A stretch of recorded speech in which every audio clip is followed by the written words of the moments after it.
Good morning, friends. Welcome to Pyramid Spoken English.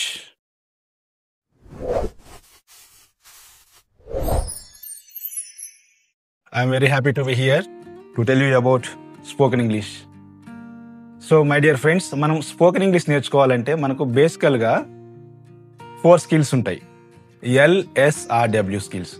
ఏంటంటే అవి LSRW skills బేసికల్గా ఈ 4 స్కిల్స్ ఉంటాయి. ఎల్ అంటే ఏంటంటే L for listening, S for speaking, R for reading, W for writing.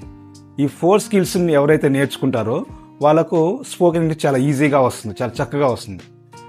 So sir మాకు ఆ 4 స్కిల్స్ నేర్చుకునే టైం లేదు, ఓపిక లేదు అని అనే వాళ్ళకు ఫస్ట్ ఏంటంటే బేసికల్గా మనకు లిసనింగ్ అనేది చాలా చాలా ఇంపార్టెంట్ అండి. ఈరోజు మనం ఈ వీడియోలో లిసనింగ్ గురించి తెలుసుకుందాం. సో లిసనింగ్ అంటే ఏంటంటే వినాలి. ఎలా? మనము ఒక్క విషయం గమనించండి, ప్రతి ఒక్కళ్ళు కూడా మనం ఎప్పుడైతే ఈ భూమి మీదకి వచ్చామో ఒక చిన్న బేబీ వింటూ నేర్చుకుంది, ప్రతి ఒక్క విషయాన్ని వింటూ నేర్చుకుంది. ఇప్పుడు మనం ఎక్కడ కూడా తెలుగు స్పోకెన్కి ఎక్కడా పోలేదు, తెలుగు మాట్లాడించబడనని ఎక్కడా కూడా ఇన్స్టిట్యూట్కి వెళ్ళి ఎక్కడ కూడా మనం వెళ్ళలేదు, నేర్చుకోలేదు. కానీ మనం తెలుగు చక్కగా మాట్లాడుతున్నాం. ఎలా మాట్లాడుతున్నాము? ఇంట్లో మన అమ్మగారు తెలుగు మాట్లాడారు, మన నాన్నగారు తెలుగు మాట్లాడారు, మన ఇంట్లో ఉన్నటువంటి అందరు కూడా తెలుగు మాట్లాడారు, మన ఎదురింటి వాళ్ళు, మన పక్కింటి వాళ్ళు అందరు కూడా తెలుగు మాట్లాడారు. తెలుగు మాట్లాడడం వలన మనం తెలుగు వింటూ నేర్చుకున్నాం, చాలా చక్కగా నేర్చుకున్నాం, ఎలాంటి ఇబ్బంది లేదు. కానీ ఇంగ్లీష్కి వచ్చేసరికి ఎందుకు మనం భయపడుతున్నాము? మనం వినాలి, ఇంగ్లీష్ని కూడా వినాలి. తెలుగుని ఎలాగైతే విన్నామో ఇంగ్లీష్ని అలాగే వినాలి. సార్ మరి ఇంగ్లీష్ని వినాలంటే అమ్మగారికి ఇంగ్లీష్ రాదు మాట్లాడాలంటే, నాన్నగారికి రాదు, మన కుటుంబ సభ్యులకి ఎవరికి రాదు. అలాగే మీరు చెప్పినట్టుగా పక్కింటి వాళ్ళకి, ఎదురింటి వాళ్ళకి, వెనకింటి వాళ్ళకి కూడా ఎవరికి ఇంగ్లీష్ మాట్లాడడం రాదు. మరి ఎలా నేర్చుకోవాలి? లిసనింగ్ చేయాలంటే మనం వినాలి. ఏం వినాలి? రేడియో వినాలి. రేడియోలో మనకు మార్నింగ్ 6 o'clockకి, 8 o'clockకి, అదేవిధంగా మధ్యాహ్నం 12 గంటలకు, 2 గంటలకు ఆల్ ఇండియా రేడియోలో న్యూస్ వస్తాయి అన్నట్టు. సో ఆ వచ్చే న్యూస్ని మనం జాగ్రత్తగా వినాలి, అర్థమైనా కాకపోయినా.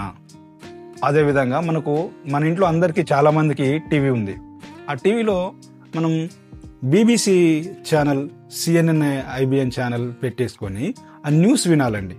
న్యూస్ వినాలి, అర్థమైనా కాకపోయినా న్యూస్ వినాలి. నెక్స్ట్, ప్రతి ఒక్కళ్ళ చేతిలో మనకు మొబైల్ ఉంది. మనం మొబైల్ తీసుకొని ప్రతి ఒక్కరు కూడా రీల్స్ చూడడం, గంటల తరబడి రీల్స్ చూడడం కాకుండా అందులో కొంత సమయాన్ని తీసి మనం స్పోకెన్ ఇంగ్లీష్ మీద కాన్సన్ట్రేషన్ చేయాలి. ఏం చేయాలి? లిసనింగ్ అని కొట్టండి, స్పోకెన్ ఇంగ్లీష్ లిసనింగ్ కన్వర్జేషన్స్ అని కొట్టండి. కొన్ని వందల వీడియోస్ వస్తాయి, అందులో ఏదో 1-2 సెలెక్ట్ చేసుకోండి, వినండి. విన్న తర్వాత దాన్ని మళ్ళీ వినండి, 2 సార్లు 3 సార్లు వినండి. అక్కడ క్వశ్చన్ ఎవరు అడుగుతున్నారు, ఆన్సర్ ఏం చెప్తున్నారు, అక్కడ వాజ్ అంటే ఏంది, ఈజ్ అంటే ఏంది, డిడ్ అంటే ఏంది, వేర్ అంటే ఏంది, వీరన్నీ చక్కగా వింటూ ఉంటే మనకు ఆటోమేటిక్గా ఒక అవగాహన అనేది వస్తుంది అన్నట్టు. ఒకానొక విద్యార్థి ఎక్కడ కోచింగ్కి వెళ్లకుండా కూడా యూట్యూబ్ సహాయంతో కానిస్టేబుల్ అయిన వాళ్ళు ఉన్నారు, యూట్యూబ్ సహాయంతో SI అయిన వాళ్ళు ఉన్నారు, యూట్యూబ్ సహాయంతో ఆ కోఆపరేషన్ తీసుకొని గ్రూప్ 1 ఆఫీసర్లు అయిన వాళ్ళు ఉన్నారు, IAS IPS అయిన వాళ్ళు ఉన్నారు. కాబట్టి ఏంటంటే మనందరం యూట్యూబ్లో ఉన్నటువంటి కన్వర్జేషన్ స్కిల్స్ని ఉపయోగించుకున్నాం. అది ఎవరైనా కానివ్వండి, ఎవరు పెట్టినా సరే ఆ వీడియో, ఆ కంటెంట్ మనకు ఉపయోగపడుతుందంటే దాన్ని వినాలి. విని దాని నుంచి నేర్చుకొని మన భవిష్యత్తుకి బంగారు బాట వేసుకోవాలి. కాబట్టి ప్రతి ఒక్కళ్ళు కూడా లిసనింగ్ అనేది చాలా చాలా ఇంపార్టెంట్. ఫర్ ఎగ్జాంపుల్, నా రియల్ లైఫ్ ఒకటి ఎక్స్పీరియన్స్ చెప్తాను. మేము ఇంటర్మీడియట్లో ఉన్నప్పుడు ఒక రూమ్ తీసుకున్నామని. ఎక్కడ తీసుకున్నామంటే అది కరెక్ట్గా మాకు రూము మసీదుకి ఎదురుగా దొరికింది. మేము ముస్లిమ్స్ కాదు, కానీ వాళ్ళు ప్రతిరోజు నమాజ్ చేస్తూ ఉండగా విని కొన్ని రోజుల తర్వాత ఏమైందంటే, వాళ్ళు అక్కడ ఎప్పుడైతే నమాజ్ స్టార్ట్ చేస్తారో ఆటోమేటిక్గా మా నోట్లో నుంచి వాళ్ళు చెప్పే వాయిస్ నెక్స్ట్ సెంటెన్స్ ఎమ్మటే వస్తుంది అన్నట్టు. అంటే మన ప్రయత్నంగా మనకు అది మైండ్లో ప్రింట్ అయిపోయింది అన్నట్టు. నంబర్ ఆఫ్ టైమ్స్ వాళ్ళకి మసీదులో చదివి వాళ్ళు ప్రేయర్ వినడం వల్ల మన మైండ్లో ప్రింట్ అయిపోయి వాళ్ళు చదువుతుంటే ఆటోమేటిక్గా మేము కూడా చదివేవాళ్ళం అన్నట్టు. అలా అంటే ఏదైనా ఒక విషయాన్ని నంబర్ ఆఫ్ టైమ్స్ వినడం వల్ల ఆటోమేటిక్గా మన నోట్లో నుంచి మళ్ళీ వచ్చేస్తుంది అన్నట్టు.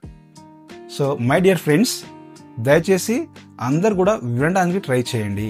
అది టీవీలో వింటారా, రేడియోలో వింటారా, మొబైల్లో వింటారా, యూట్యూబ్లో వింటారా, అదంతా మీ ఇష్టం. బట్ వినండి. So thank you very much.